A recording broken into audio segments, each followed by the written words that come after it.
This is the story of the year 1914 when an 8-year-old child was playing in a village of Japan. Then he saw a machine running on wheels. It was Ford's Model T. Seeing this, the child was very surprised.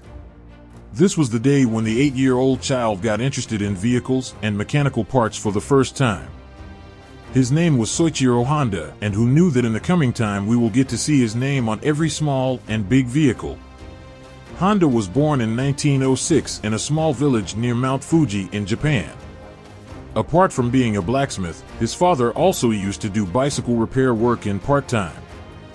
Honda's 5 siblings had already lost one mother due to various diseases.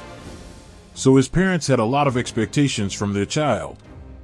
But he had no interest in studies. However, he was very good at his studies. Honda was more interested in repairing bicycles with you.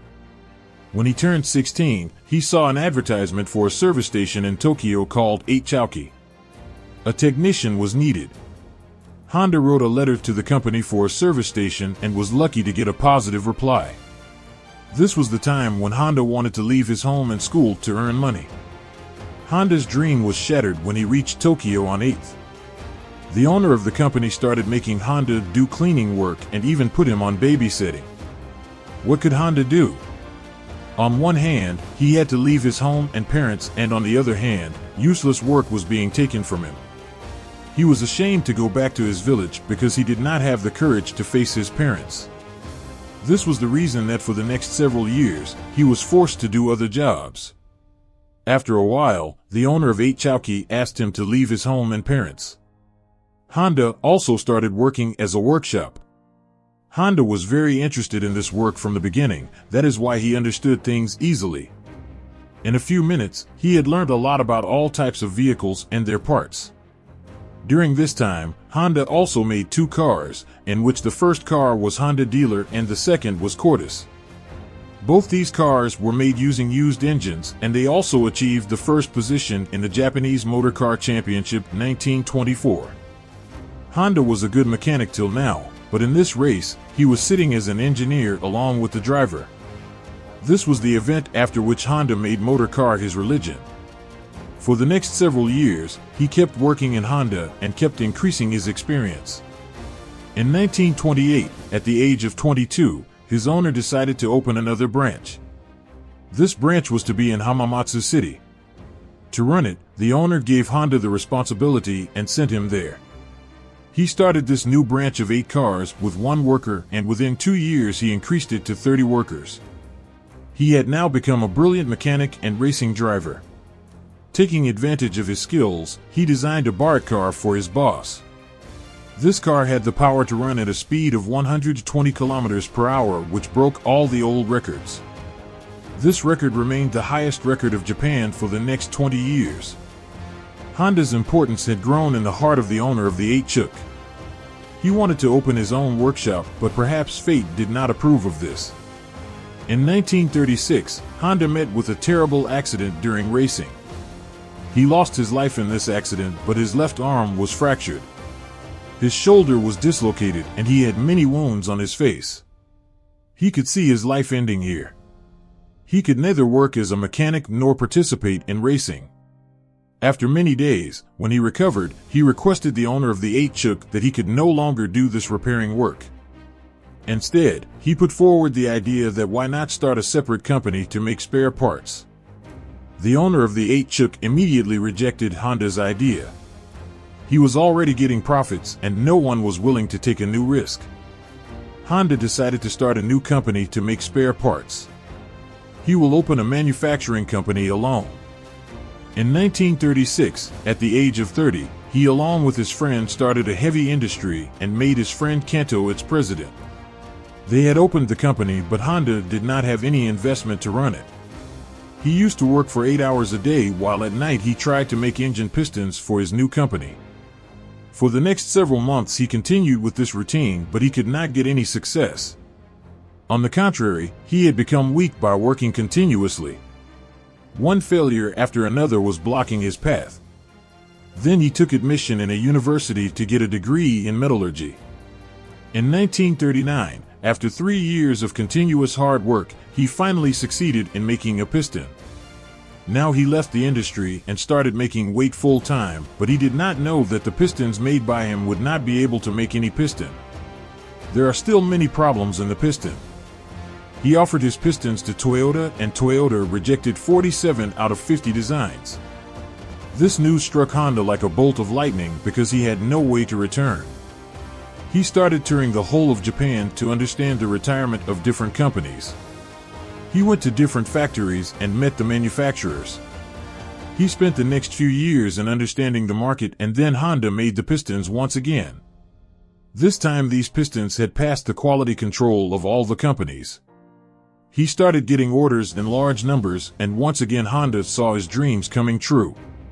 To fulfill the orders, his company hired 2,000 workers.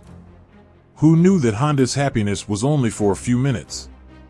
In 1999, Japan jumped into World War II, and the ministry took control of many Japanese companies, in which one company was also of Honda.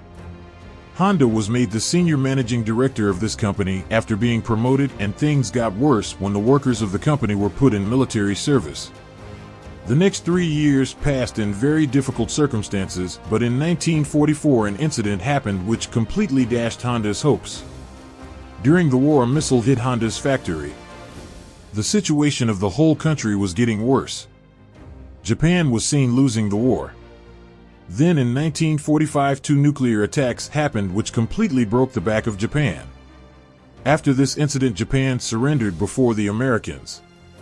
The crisis was over now, but Honda had lost everything. It sold its 66 to Toyota for 450,000 rupees and once again became jobless. This situation was not only with Honda, but the whole of Japan was going through a very bad crisis. The economy was going through a meltdown, food and water were becoming scarce, and inflation had broken everyone's back. It was very difficult to get public transport because petrol had become rare in Japan. During this time, Honda found a small engine of the Japanese Imperial Army with which he used to run wireless radio. Forced by his habit, he got an idea. He thought, why not install this engine in a bicycle and improve his transport? This would make transportation easy and also cheap because people in that faraway place were already very troubled by inflation. So when they saw the same engine installed on a bicycle, everyone liked the idea. Honda got a few used ones, but the demand was so high that Honda designed its own new engine. This was the first time in history that Honda's logo was seen on a machine. Honda did not have enough money to make these cycles at mass level, so he designed 18,000 new engines.